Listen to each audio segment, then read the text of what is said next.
Welcome to Creative Pages with Catherine. I'm Catherine, and it's time for our sketch with me for the Autumn Harvest collection. Sorry, it's taken me a little bit to get this one filmed, but as you know, I've been live streaming quite a bit, so hopefully there's been enough content on my channel to keep you all busy watching different sketches and interpretations of things. I recently did the sketch number 12 from the Creative Memories Worldwide Virtual Crop using the Seas Please collection.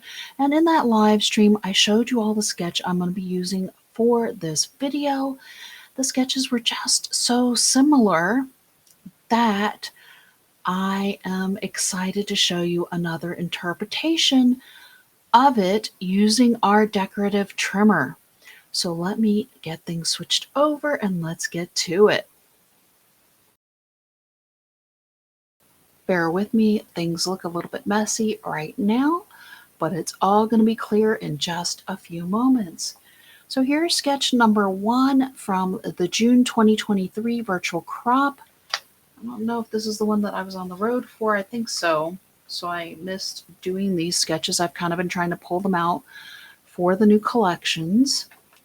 And this was the one I did with the square frame using the Seas Please collection for sketch number 12 from the Worldwide Virtual Crop. You can see side by side, these sketches are pretty similar. And for this one, I am just going to do a completely different interpretation than what I did for the virtual crop. You can see I already have my decorative trimmer out. And the trimmer is, I'm using a piece of orange cardstock. That's a scrap because I've already cut my piece on all 4 sides, just so that way you all don't have to sit here and watch me do all 4. But I'm going to explain what I did, and I'm going to show you a close-up if I can get my angle right here for my camera. I want to show you a close-up of my decorative trimmer. You can see where I've darkened some of the lines on my trimmer to make my life a little bit easier. It's hard to see some of the markings on this trimmer in general. And the marking that I went to when I did my cutting was this one. It's between, there's a 1 here and a 2 here. And this is about 1.5, 1 3/4 or so. But it's hard to tell. And I know when I put on my one that I wrote, I used vellum, and it's about 3/4 of an inch is what I put on here, just because, again, it's hard to read this trimmer a bit. So when I put my vellum in, you put it in from the left, and usually you align the paper either at the top or at the bottom. And I'll be honest, okay, the Northwest is not playing nicely with my paper here. We've had rain and my papers keep on curling, which I'm not so sure I'm happy about, but I'm going to put this in and then I'm going to show you all. Let me see if I can get this closed. My orange, this is partially why I wanted to show you with the bright orange. So I went essentially exactly 1 grid line down. So there's these grid boxes here, and my paper is lined up just right on the line underneath this first set of grid boxes. And I'm going to use the wavier trimmer. So it's this left one here, and you just cut all the way down. And there you go. You've got your first edge cut. I went ahead and I flipped it and I did the second edge the same way. I lined it up in the same exact spot, and then I cut down again.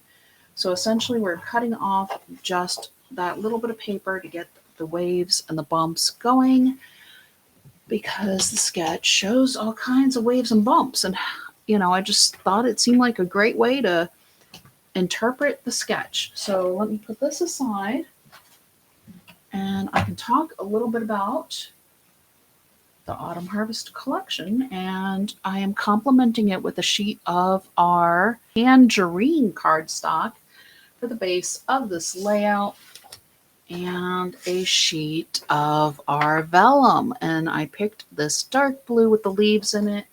If you are interested in the vellum, run, don't walk to my website because it is on last chance and I am going to edit this video quickly.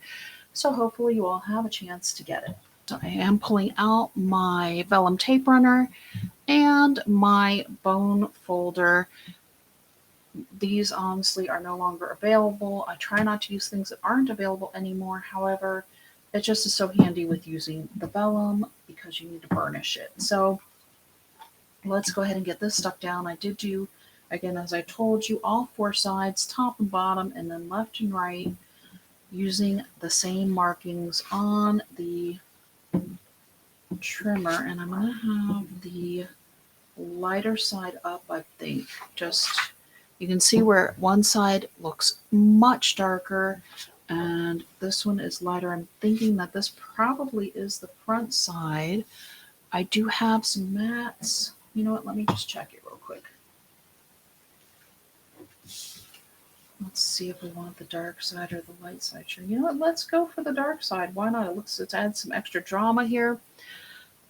I have two 4.5 by 6.5 mats all pulled from our mat pack because you all know I love the mats so much.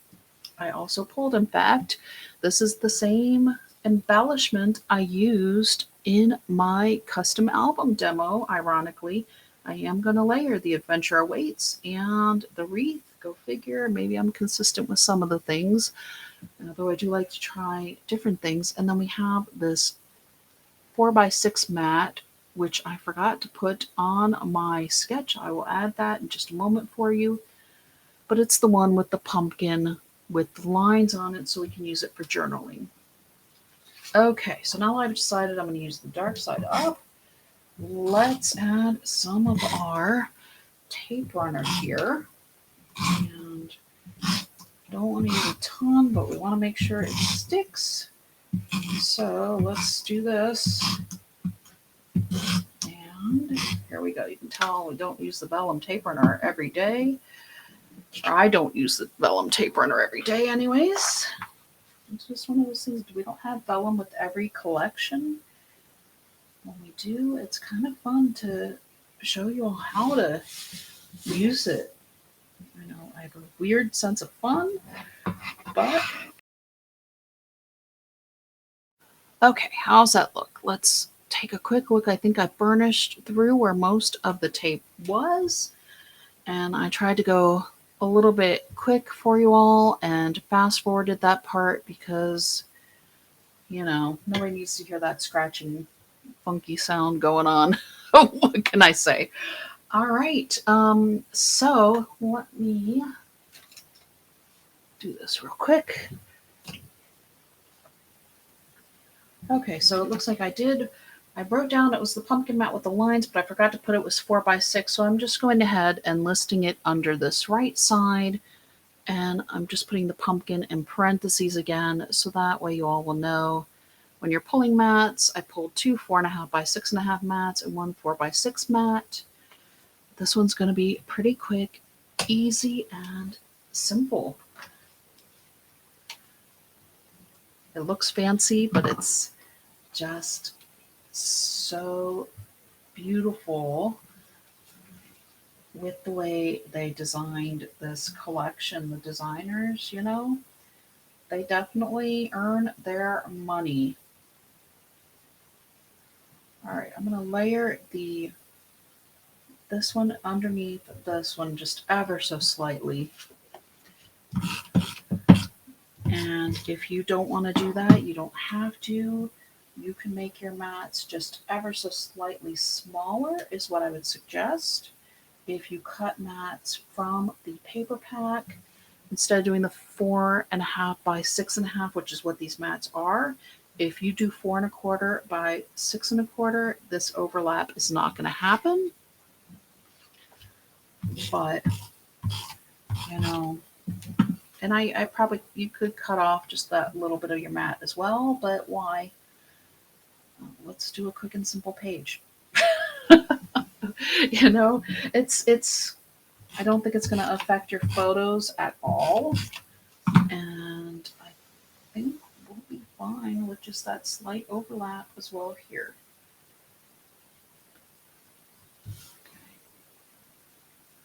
There we go. And now this is going to go down in this bottom corner. So I reversed a little bit of the where things were on the sketch. Surprise, surprise. I think that's also part of what I do here. Let's see, which way do we want our... Oh, that almost looks like a basket. Let's do it this way because our pumpkin is in this corner here. I'm going to turn this. Originally, I was thinking about doing it at the top like a wreath, but we're actually going to draw the eye down to this corner a bit.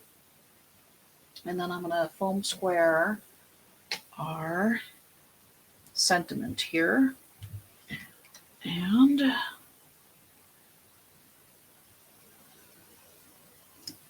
there we go. Let me show you the sketch again. So you can see up here is where the title was supposed to be, and down here is where the journal box was supposed to be. I did switch those two, and I mean, I guess I could have turned this other one, but I like sometimes having this empty space so you can see the vellum a little bit better as well, and how it just highlights. It's going to draw your eye to the photos and just really make them pop when they go onto the page. And you can actually even place your photos this way. I know I keep talking about don't be tied into what mats are on your page, but I kind of like saying it again because sometimes we have new people joining us, which I appreciate, but I love reminding those who have already subscribed, which I appreciate as well. So here we go. Here is the close-up of the final page using the Autumn Harvest collection, and this could easily be a cover page. You could also create a 2-page layout and take your pieces that came off the vellum and use it as a frame on the opposite side of the page to highlight things and to tie it into this.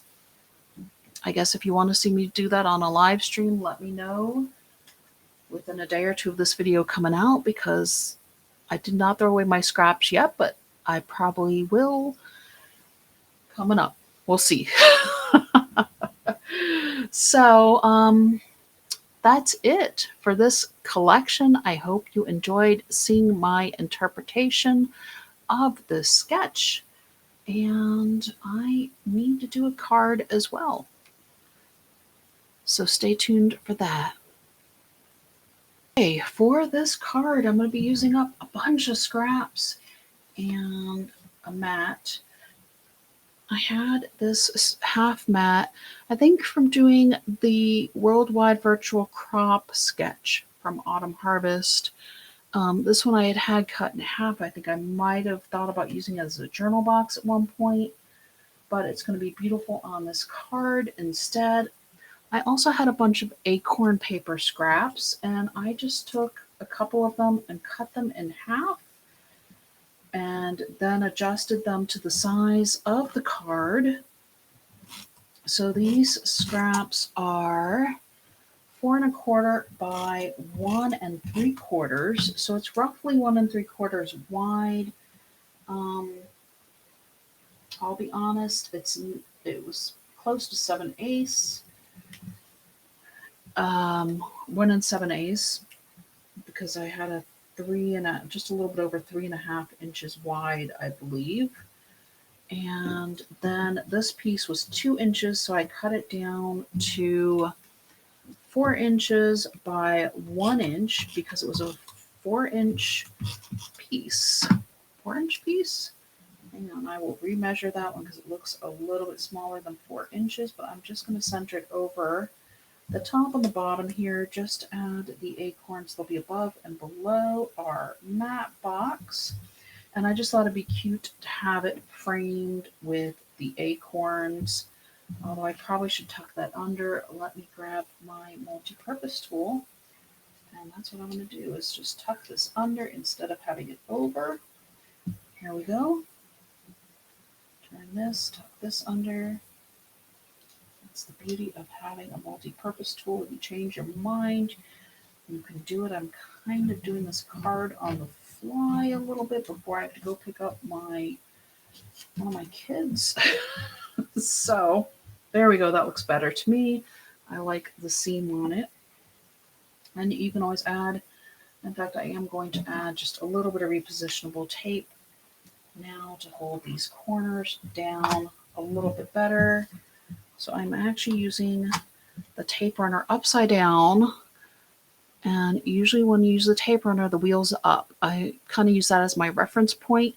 But when you're using it upside down, your wheel is down. And I'm just going to adhere these corners down to this card front here. I used one of the blank cards from our blank card kit. So we have just the plain white front here, and it's beautiful. And you can see I've also pulled out one of our border stickers, and I did pull out a couple other stickers because, again, like I said, I'm kind of doing this a little bit on the fly. I just really thought we needed a card for this collection, and why not give you all an excellent idea for it. This mat I cut down 2.5 by 3 3/4 because I loved the sentiment on it. You could pull out one of your stickers, but I thought the coloring just was perfect to go with the rest of this, and it just really kind of with the acorns going down the page or the card fit beautifully. And I also wanted to add these falling leaves from our border sticker here. Let me grab my microtip scissors. We're going to flip this over and just cut this off at the seam here. There you go. That's one side. And then I'm going to flip this over again. Well, then it would be kind of falling up, wouldn't it? Let's go ahead and just put this flat part up here. It is what it is. We can actually, I'm going to do this. I'm going to fussy cut this just a little bit. So that way we don't have that straight edge to start the top of our page. And the microtip scissors are perfect to do that with because they do have that special coating on them that keeps stickers from sticking to them. Here we go with this one. Go ahead and flip it over again. And again, you have just a little bit left of that to use for another design. I thought about adding a squirrel, and I think I might add it to the bottom here just because we have so many little acorns on here. I am going to use a foam square, which I know when you mail these cards, post office doesn't like it. You have to add extra postage, but maybe you'll have somebody local you want to give it to, and then it doesn't matter. And it's a pretty card. You can invite somebody for Thanksgiving with this card. And it's just too cute. I think I also might take this other acorn here. Oops. Maybe have it up here. The acorn is, we might add a couple of them on this side and just kind of frame it out the rest of the way. I'm not going to pop it up. I'm actually going to cover up. See the other trick? It's covering up our little seam that we created when we adjusted this. Oops, sorry about that. When we adjusted our paper to be underneath, you can see there's just a tiny, tiny seam there. A tiny seam on this side as well. And there's more acorns I know on here, but they're really big. You know what? I think we're just going to leave that. Because I think if we put a really big acorn, that's all you're going to see. is that big acorn at the top of the page. So we're not going to do that. We're going to leave it like this. And I'm going to show you the card up close. I zoomed in a little bit more from doing the page so that way y'all could see what I was doing on the card real quick up close. And I hope you like it. It's a great use of scraps and a fun interpretation going into fall and our Thanksgiving season. So that's it for this episode of Sketch with Me. I really hope you enjoyed it, and I'll be doing one coming up for Christmas cheer at some point. I'll get it worked in, so stay tuned for that. And of course, there'll be probably multiple live streams in between as well. Until next time.